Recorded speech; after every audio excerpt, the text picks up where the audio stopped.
Welcome back, ladies and gentlemen, to the DreamHack Fortnite Opens here. It's the NA East region that's underway. Game number 2 just concluded, and now game number 3 will be up and away. What you're looking at on your screen now are some of the best moments, the highlights. This one right here, just gotta give some shout outs to Assault, man. The flick, the tracking in the final moments as things were ticking down. But as the games are going underway here, I want to start talking about what it is that we're going to be looking at, because the battle bus is already spitting out here. Game number 3 is on the way, Shayo. Let's break down this map here for the boys. Yeah, right now everything is looking very different when it comes to grand finals. Yes, we're used to seeing really stacked lobbies, but used to seeing 20 to 25 people in the 9th zone.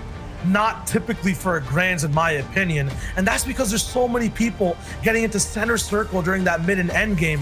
Still though, to get to that point, you have to win out early. Off spawn right now, there's a lot of different 1v1s, not much third partying going on, and it's free. Turret's getting taken out by Husky. Everyone, as Monster said in the last game, is in 50 pop mode if they're getting eliminated in the first 5 minutes. That's it right there, giving it up. And now on the other side, it's Thomas versus Flick again here for Caddy's Corner. So the battle for Caddy's Corner seems like it's already been laid out. The law's been put down. Keox defaulted on out of there. And I mean, we saw Keox make an appearance in that last game as well. So wherever it is that his backup drop is, it's working for him right now. And he's clearly respecting Tomas in the early game right now. Yeah, we saw Keox alive in that last end game too. I got a little bit of a whiff of him at Misty Meadows, I believe. So I feel like he's maybe landing somewhere near Misty, maybe that central island. I hope we get an update on Keox in a bit, and I hope he also rises through those rankings. That's right. Now it's game time, y'all. Let's see what Thomas is gonna do here. Is he's gotta get his heel going and decide whether or not he can find Kit's loot on his side of the field. So many marauders and agents still up here. Yes, there it is. Looks like he's found the goods here. It's on his side. So last game it was Flick. This time it's gonna be Thomas who's gonna be able to secure the best of the best. He's actually gonna chuck him inside for the safety measure just in case here. And now here comes the upgrades, the mythic loot. It's actually insane how quick you can just essentially max out your loadout just by finding Kit so early. And since, yes, right here, he has the Volt himself, completely box it off here with the hard mats and be A-OK. On the other side, though, it's Jelty in the Slurpy Swamps. Plenty of players here. I mean, everyone always talks about Shockwave Launcher or maybe the weapon that comes through with mythic items, whether it's the Burst AR or the Charged Shotgun. Everyone always forgets about how good that Vault is. Look at Jelty right now, getting taken out all the way down, and all he has is minis off of a regular kind of loot path to be able to consume. No chug splashes, nothing else to kind of comfort him in this defensive spot. So he gets taken out by Cosmic super fast. And there you have it. That's a big elim for Cosmic here, and the siphon to cap them all off. It's Coop was on the other side though. Coop is up there. He's in 3rd place right now, so you know he's vibing in the competition, in the tournament, literally feeling himself since taking home the Axe of the Champions. Actually, if it's not too much to ask, before this game's up, we gotta see, before this tournament's up, I gotta see Coop farm with that thing, see that bad boy out. The 1 of 1 on the NA East region. You gotta give it some respect.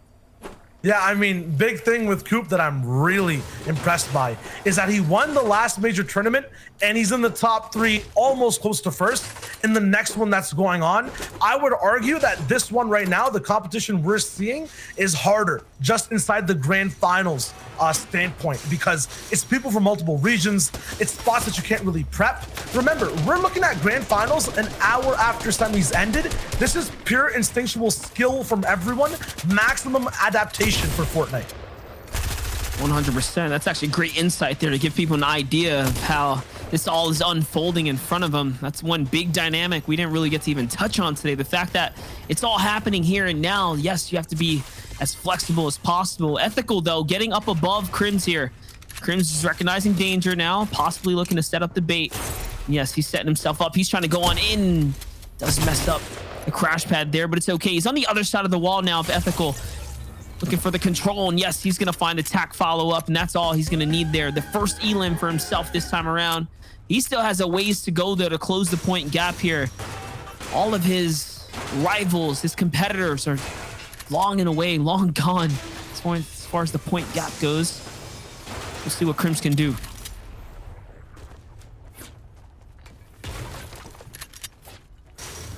long way for Crimson. A lot of people to go right now, from Dirty Docks all the way to any other POI across the map. We'll be seeing a few key eliminations here and there in the feed. On the top left, just pay attention to the names. We'll tune into a few of these fights. I feel like it'll be same old right now. Yep, Panda with another big, I would say, wide shot. Panda's just really good now. This is the second game we've seen it at charging that pump midair and letting it go at the last second, baiting, enticing his enemy to overpeak and overcommit to fights. It's that rhythm. He's got it down pat, comfortable with the cadence of the charge. You're seeing it. It puts to use masterfully here. But it's not enough. These early game fights are what's carrying his points right now. He's going to need a little more if he wants to make it to the final table with the big boys. Hold up, though. Someone who's up there with the rest of the bigs. It's Flick, man. Flick's having quite the day right now. He's consistent. He's just there. He's on the bubble for top 10 for sure.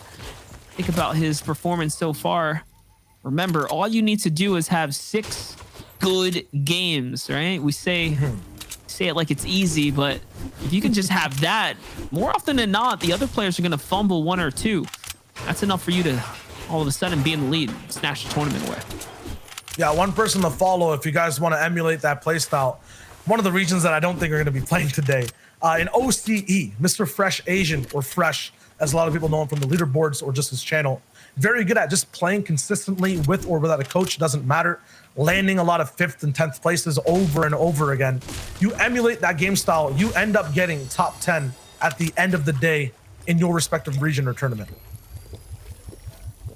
That's what it is. That's what it's all about right there. On the late rotate, though, Panda way off in the distance here. Not a player in sight according to the map right now, so he's going to have some movement to make. It looks like just from that, the zone's pushing way up north here. Northwest-ish is going to be the way that it's going to play out.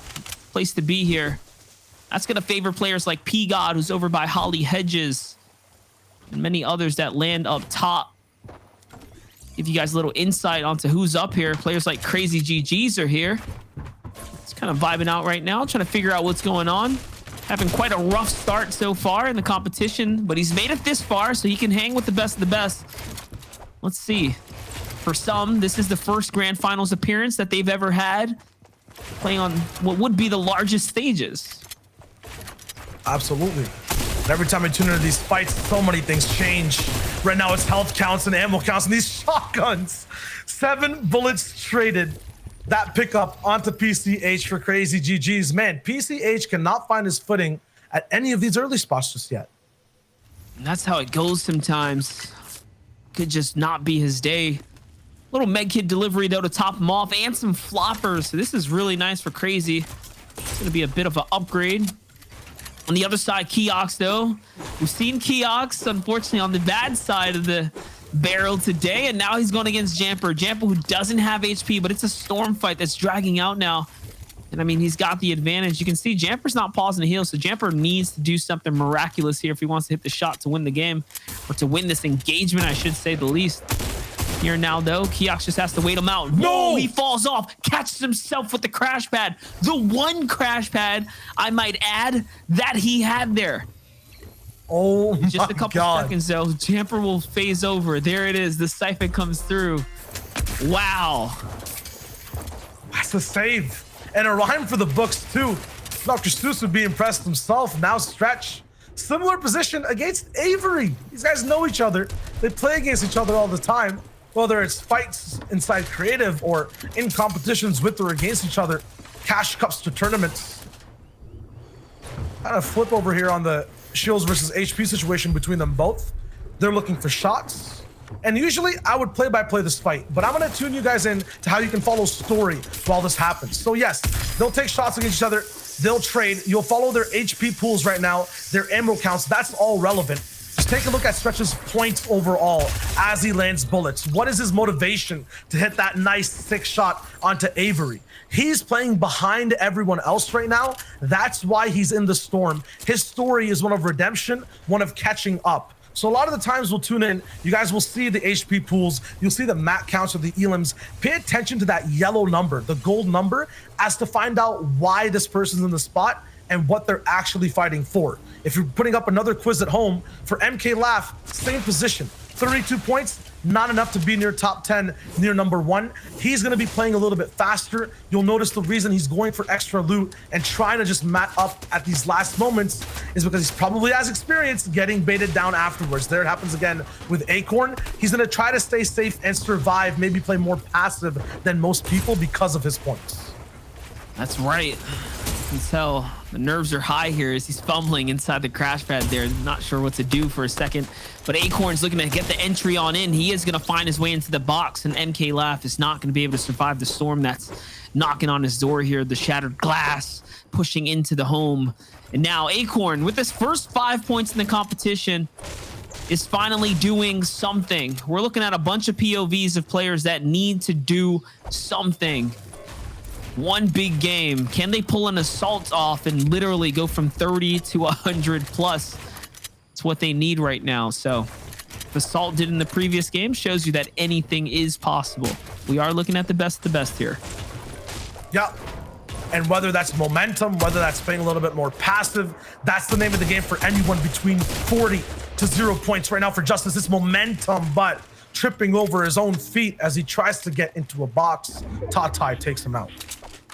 That's one thing we can all learn from right there. If you're going to commit under an enemy ramp and a door frame, you can't try and turn away and run. No, no, no. That's a sure way to just give up the fight. You got to barrel stuff with confidence at that point. You're all in it. You're going to either go down or get the points. On the other side, though, Commandment. This is probably one of the more exciting players that I'm seeing in that top 5 right now, because he's not usually up there in grand finals, let alone this early in the competition. So seeing Commandment on top right now is a scary sight. Looking for some control, though. Great cone usage. Not going to find the one that he's going to need, though. And now steps over and just battling, literally battling for the drop right now. He wants this launch pad, but so does Crunchy. Let's not forget, Crunchy's been having a day for himself, and now it's not looking too good. He's got the vet on the other side of the box here. He wants this tag. Yes, he's going to find it.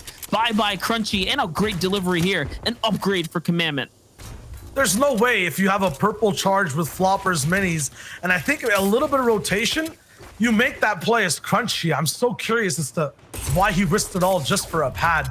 Wish we got to see his loadout, but it's all good. It's P-God's POV we're watching right now. Suspense as the replay pauses for a hot second. We see P-God actually come out on top. Minis and everything still in tow.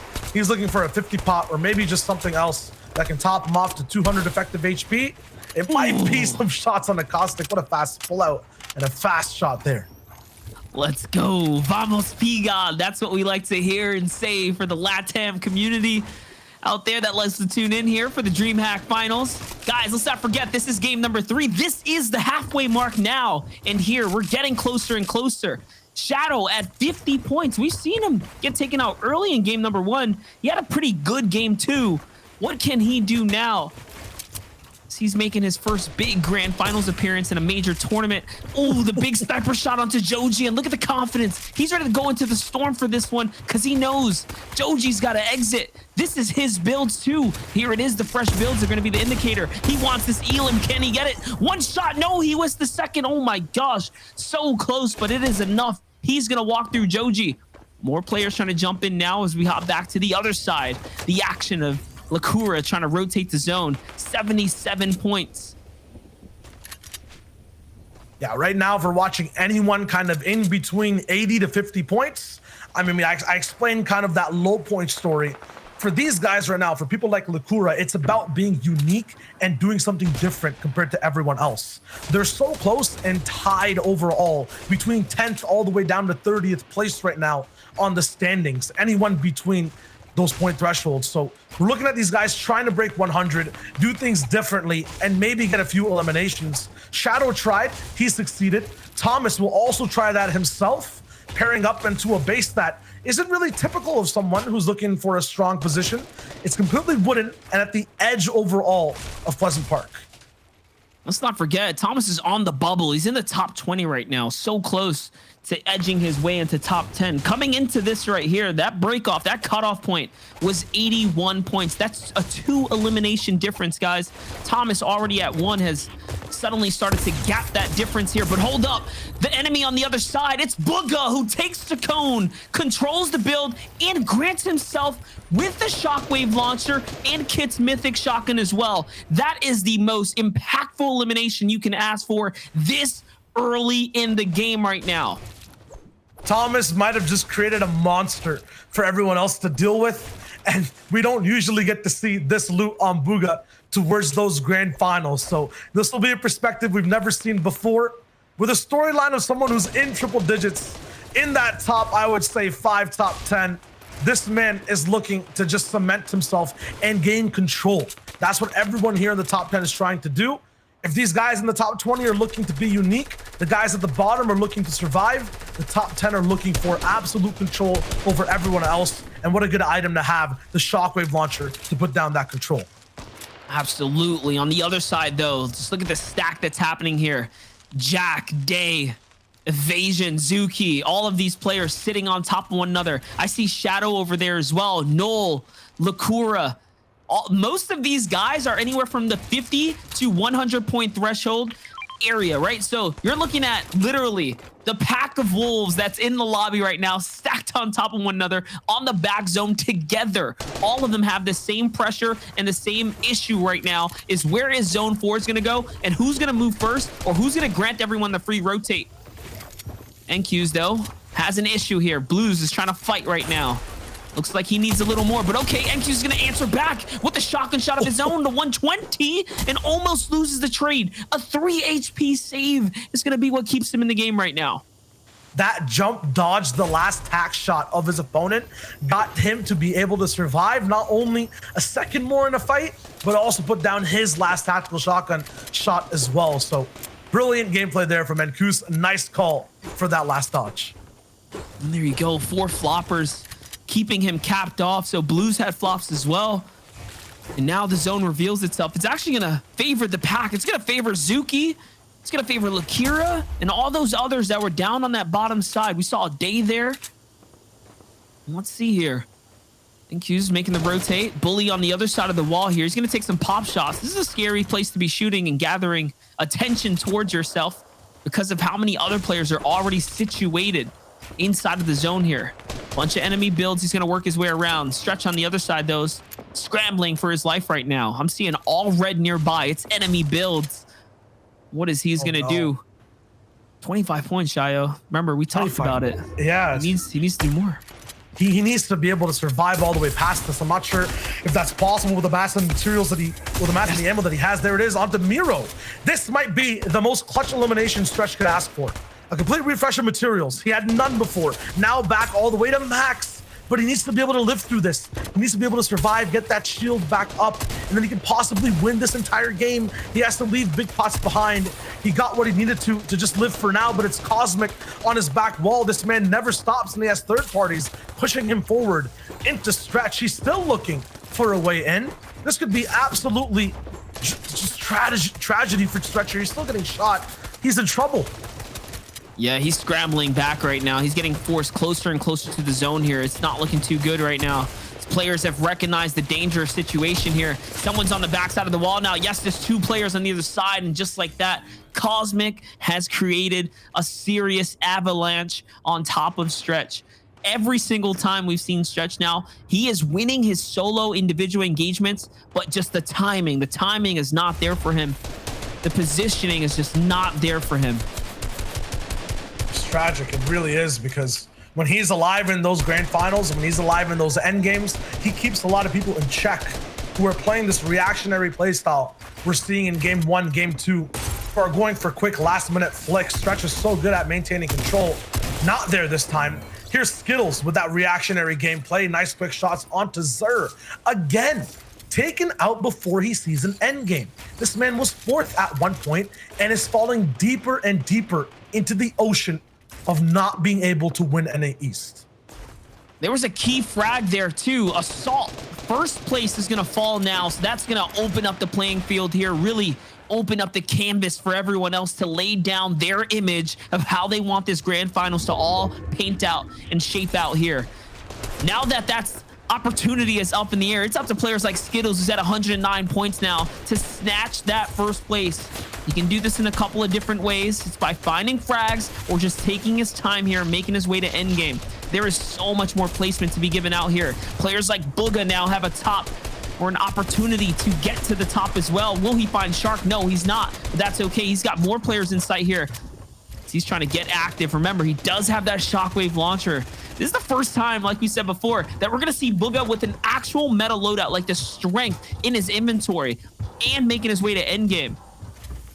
It's going to be amazing to see. He's so good at making his enemy do what he wants to do in a box fight. Now he can just orchestrate the entire server. Whatever track he wants to play, everyone else has to bop to. And if you don't like what he's putting down, you're going to get eliminated straight from the lobby with that shockwave launcher. Regardless, other people who are on top right now, who are unaware about who has the power loadout. Acorn, Bully, and Class, kind of in a triforce of a base all the way up top. Degen right below them, Todd Ty beside as well. People decide to kind of move out there. I'm not sure if you caught what the name was, Monster, of the guy who had that grappler, but that'll be the best individual to kind of contain Booga and not let him run away with the music.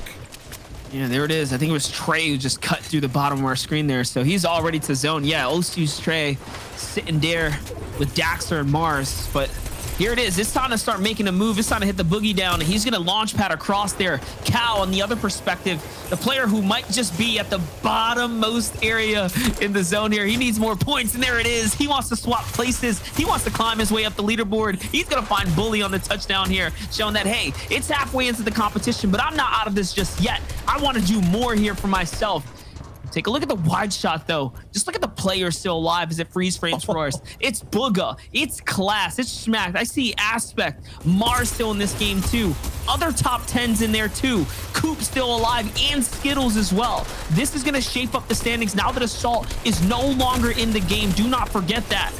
As players like Cal are still getting some crazy exchanges here. We might be looking at one of the biggest comebacks for someone who is at the bottom of the food chain, somewhere in the last place.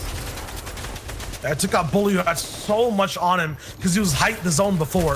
Chaz was trying to rotate. He got taken out. Now we're looking at Booga. Now he's still staying low-key. Has not pressed play on the shockwave launcher just yet offensively. He's still playing these assassin kind of positions all the way around in cones, in and out. Now he's kind of near height. Gets launch padded and then, crash padded by someone else. Pushed forward. Daxter is getting popped up all the way across too.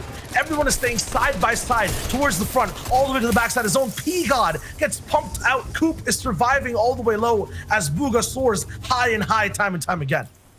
That's right. Let's not forget how the shockwave launcher works. You can snatch height and then launch players off into the zone. And there's nothing they can do about it.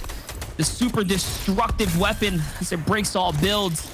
Here it is, Booga trying to set himself up for success. He's opening the floorboards up. He's ready to go flying here. He's trying to go up for height. Ooh. Yes, he's going to find the crack shot onto whoever's up top. And now it's just all an exchange on the bottom, though. On the low ground, Lakura finds himself a massive shot as well. That's going to be his second elimination. 120 points just about here for Lakura. Someone's in the box with him. It's big shots being traded. What is he going to do? He's in a storm now, trying to play for the flops. On the other side, though, Shayo, it's Booga on high ground. 15 people left, 8 zone about to just lock in a few seconds. Booga's up top, but he's not staying quiet. He's beaming down completely, and I think still has double digits left over in that shockwave launcher once the zone starts to close over or goes over new builds completely. Coop is looking low, taken out by Smacked. Buck T alive this time, looking for revenge. It's him versus Smacked, box to box. Aspect versus Degen. Degen taken out again. Aspect cannot get the refresh. Acorn takes him out. Acorn from 0 points is rising all the way towards the top in this end game. Booga is still alive, looking for shots from the top side downwards, looking to reign as king, as the first place contender over everyone else. He has a huge elimination, follows up with tags of his own. This is his game to win, his game to close out. Absolutely. Time to hedge your bets, guys, because there's no way the World Cup champ's going to give it up now. He's got the lead, and it's all in his favor here. It's 3 eliminations, 160 points, well and above into that first place threshold he's soaring into. And now it's time to see what it is that he can find on the way out. Only 9 builds, though, so he's got to be very, very cautious here to take his time. On the other side, though, the other perspective, the other story, it's completely different. It's mayhem in the low ground. Nick, Bukti, Lakura, all battling it out as Booga's just applying pressure from up above with that shockwave launcher and AR. He doesn't even need to go down, but he will, just for the style points, just for the eliminations. If that happens, though, someone can go straight all the way up. The Pura is there in the air. Bugha has the insurance, though. It's not the shockwave. It's his top tier aim that you can't forget. Bugha takes out the final top 2 players to become the winner of game number 3. And just like that, that's going to cut things off. That's your halfway mark for you guys. We're going to be tossing to a quick break, and when we return, we'll break down the action.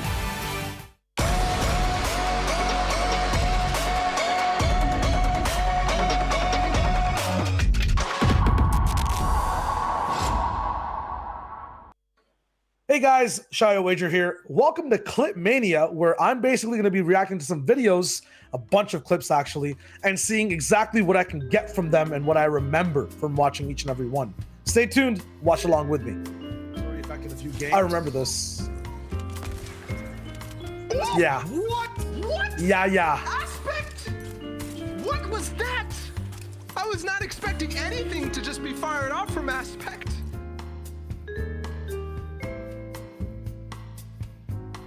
The question is, who did Aspect eliminate? If you were paying attention to what Bala was saying, it's Bully. And if I'm wrong, then that means Bala is wrong too, and Bala's never wrong. But my answer is Bully. Final answer. Non-triple digits, but just wait till we get to that half and half circle. Wait till people get situated. I believe this is still a high MMR lobby. Mongrel with 129 points, still at the authority. This caster sounds really good. Here than there were off spawn. Yeah, that vault is still closed, so that's what Mongrel's waiting for. Just like I said before. The question is, how many bullets did Mongrel have in his tactical shotgun? Now, this question is unfair because I was looking at the Zexro replay. I was distracted by my own voice. Let's do some quick math though.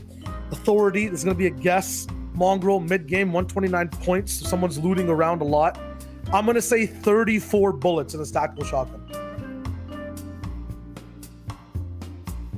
35. Wow. Okay, well, my brain's big and Mongrel does not shoot enough. His fault. Next question. Just closing the distance every single time. In with the crash pad now, though. Let's see what he can find here. Will he ever reload? I don't think so. He's just going. Yeah, no. I'm sorry, but that fight was just comical. Crash pad, he's bouncing on the same pads. Compact SMG spraying from range. The guy continues to do the same thing over and over. Okay, the question is how many crash pads were on the floor at the end.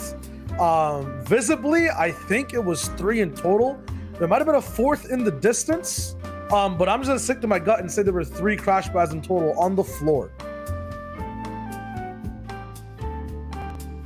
But also a storm fight that I think Benji was not expecting Zuki to continue playing on, and something that catches people by surprise is a snipe shot just like that, but also a side ramp jump up. So short, not fair. Zuki eliminated D-Gen. Easy clap. I was paying attention. Well, that was one guessing game, mix and match, but it's all good. More games coming right up. You won't have to compare what's going to be on screen there. Stay tuned.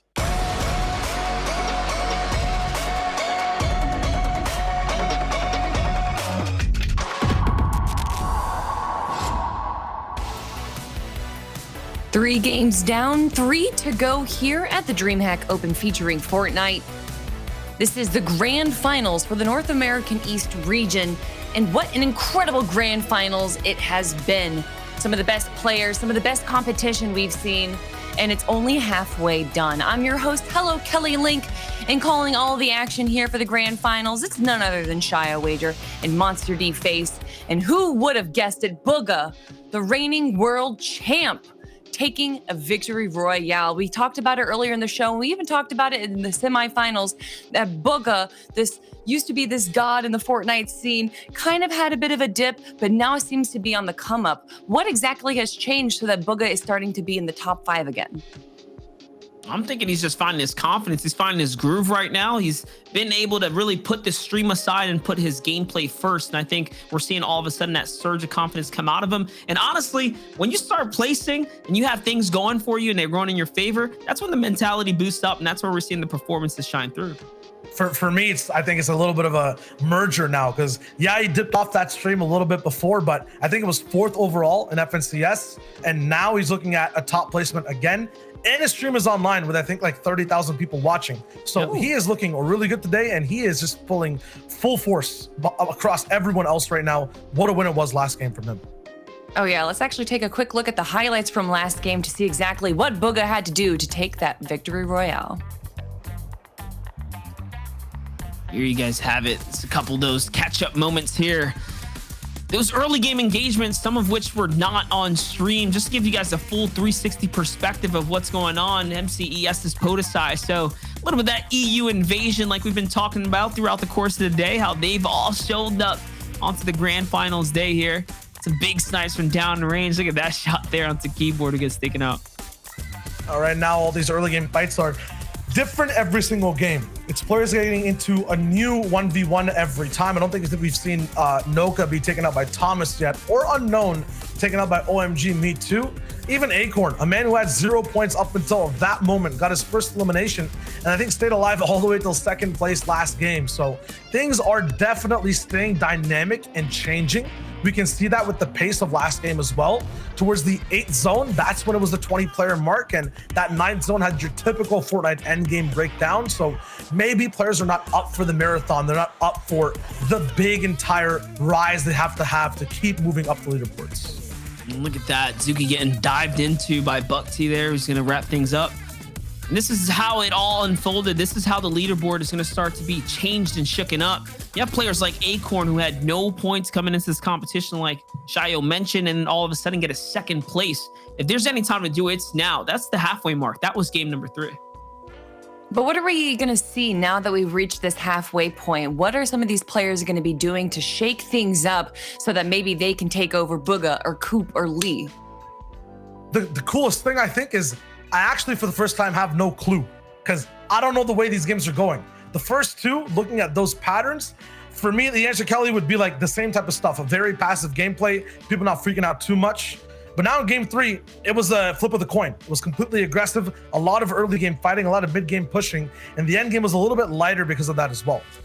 Very true. Yeah, I was just gonna say, you have players like Booga capitalizing on a mid-game frag, which you don't really see like very often, and then to be able to reap the benefits of it and literally turn that into a victory royale. So I think it's a big toss, a big mix-up right now, and we're seeing different victors, and the leaderboards have to be shaken up right now. Yeah, let's take a quick look at that leaderboard, everyone. This are the top 20 players for the grand finals here out of 100 of the best players that have fought their way through the open qualifiers and the semifinals to be here to try and take their share of the $250,000 prize pool. That's going to be happening every month, chat.